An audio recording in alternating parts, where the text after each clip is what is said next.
বাবুকে দিতে এসেছিলাম 11:30টার সময়, অনেক আগেই ওকে আমি স্কুলের ভেতরে দিয়ে দিয়েছি।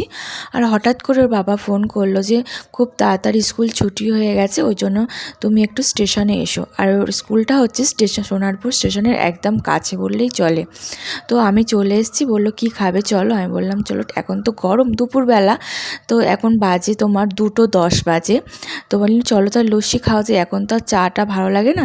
আর সকালবেলা যেহেতু ভাত খেয়ে বেরিয়েছিলাম, তো বললাম লস্যি খাবো। আর এই দোকানের লস্যিটা খুব ভালো বানায়, সবাই এখানে লাইন দিয়ে, মানে খুবই ভিড় হয় আর লাইন পড়ে যায় লস্যি দোকানে।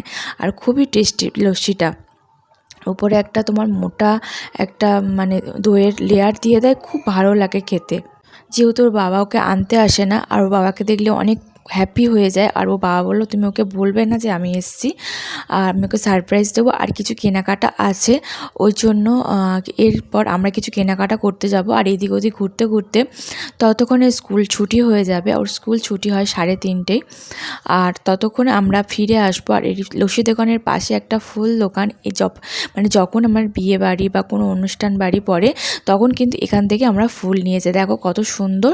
আর আমি গাছতলায় বসে আছি, মানে স্কুলে যখন আসি তখন এই গাছতলায় বা এদিক ওদিক বসি, মানে সারাক্ষণ তো আর দাঁড়ানো যায় না। আর কেনাকাটা আমরা করে নিয়ে চলে এসেছিলাম বাড়িতে, সেটা তোমাদের দেখানো হয়নি। একটা বেডশিট কিনেছি, সেটা নেক্সট ব্লগে দেখানোর চেষ্টা করব। একটা বেডশিট কিনেছি, এই যে কুশানটা আছে বাবুর পেছনে, কুশানটা কিনেছি। কেমন হয়েছে তোমরা কমেন্ট করবে। আর বলছে মা এখন কিছু ভালো মানে ভারী কিছু খেতে ইচ্ছা করছে না, হালকা কিছু দাও। আর যেহেতু আজকে পড়া নেই, বলছে মা পরের দিকে ভারী খাবার খাবো। যেহেতু মানে স্কুল থেকে এসে আমি ওকে ভারী কিছু টিফিন দিয়ে দিই, যাতে ও পড়তে গেলে 8টায় বাড়ি ফেরে, তারপর খিদেটা না পায়। আজকে বলছে মা পড়া নেই, আন্টি তো বাড়ি গেছে, ওই জন্য আমাকে একটু হালকা খাবার দাও। আর আমি নিজের জন্য চা করেছি। আর ওখানে সল্টের তোমার ছিল, পপকর্ন ছিল, আমি বাড়িতেই ভেজে দিয়েছি। পপকর্নটাও খেতে খুব ভালোবাসে, একটা বাটার আর একটা সল্টের ছিল, তো আমি দুটো মিক্সড করে ভেজেছি। 2 প্যাকেট ছিল, আমি বলছি তো 1 প্যাকেট ভাজবো আর 1 প্যাকেট রেখে দেবো, 2 প্যাকেটই ভেজে ফেলি। তো 2 প্যাকেটই ভেজে ফেলেছি। আর আমি একটু চা করে নিয়ে এসেছিলাম। আর ওর বাবা ওপরে চলে গেছে একটু দরকারি কাজের জন্য, একটু ওপরের ঘরে গেছে, ওই জন্য ওকেও আমি টিফিন চা ওপরে দিয়ে এসেছি। আর আমরা দুজনে এখানে খাচ্ছি বসে বসে। খাওয়ার পর ও একটু শোবে বা একটু খেলবে, তারপর আমি সন্ধ্যেটা দেবো। দিয়ে রাতের রান্নাটা যেহেতু চাপ নেই, হুড়োহুড়ি নেই, ওর বাবাও যেহেতু তাড়াতাড়ি বাড়ি চলে এসছে, রাতের রান্নাটা ধীরে সুস্থেই করবো। অন্যদিন কী করি, তাড়াহুড়ো করে রান্নাটা করে নিই, কেন আজকের যেহেতু রাতে করলেও চলে যাবে, ওই জন্য আর সন্ধে সন্ধে করবো না, একটু শুয়ে বসে নিয়ে পরের দিকে করব।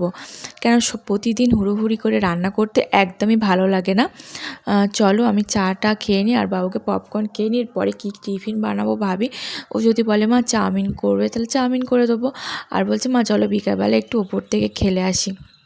আমাদের কিন্তু এই গার্ডেন নেটটা পুরো শীতকালটা পুরো তোমরা আগের ভিডিওতে দেখেছিলো, অনেক আগের ভিডিও আমি দিয়েছিলাম গার্ডেন নেট।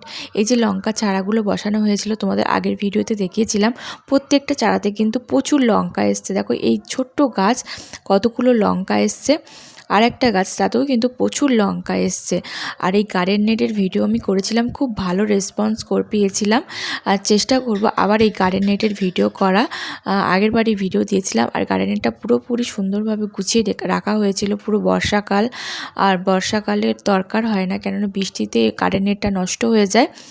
আর এখন যেহেতু আবার গরম পড়ে গেছে, রোদ আসছে, ওই জন্য আবার সুন্দরভাবে খেলানো হয়েছে। পুরো ছাদটার মধ্যে মানে পুরো মেলে দেওয়া হয়েছে। দেখো আগের ভিডিওতে মানে অনেক আগের বছর যে গরমের ভিডিওগুলো দিয়েছিলাম, এতে গাছ ভীষণভাবে ভালো থাকে, গাছে পুরো রোদ লাগে না। এই যে এত গাছ ছাদের মধ্যে, সব গাছগুলো কিন্তু রোদে নষ্ট হয় না। আর তোমার বেলফুল গাছে কিন্তু কুড়ি এসে গেছে অলরেডি, কেননা কুড়ি এসছে মানে প্রচুর বেলফুল হয়, তোমাদের আমি দেখিয়েছিলাম, আবার দেখাবো। প্রচুর বেলফুল এসছে, বেলফুলের কুড়ি এসছে। দেখো পুরো গাছ ভরে গেছে। আর যখন তোমার বেলফুলের স্মেল বেরোয়, মানে সন্ধ্যের দিকে যখন আমি ছাদে আসি, পুরো ছাদ পুরো মোমো করে, এত সুন্দর গন্ধ বেরোয়। একটা তো পুরো ফুটেই গেছে, মানে কালকে সকালের দিকে একদম ফুটে যাবে বেলফুলটা। এই গরমে কিন্তু বেলফুল হয়। চলো ভিডিওটা বেশি বড় করব না, কেমন হলো অবশ্যই জানিও।